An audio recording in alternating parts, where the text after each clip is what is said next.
വെളിച്ചം അവൻ നിറച്ചു. ഇരുളെല്ലാം നീങ്ങി എൻ കണ്ണീർ തോർന്നു.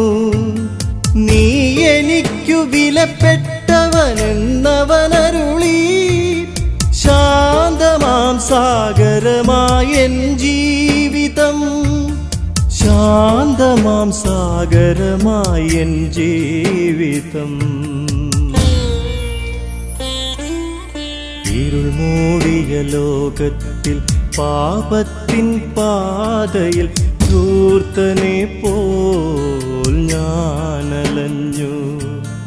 അഭയം നൽകുവാൻ ആശ്വസിപ്പിക്കുവാൻ ആരെയും ഞാൻ കണ്ടതില്ല, ആരെയും ഞാൻ കണ്ടതില്ല.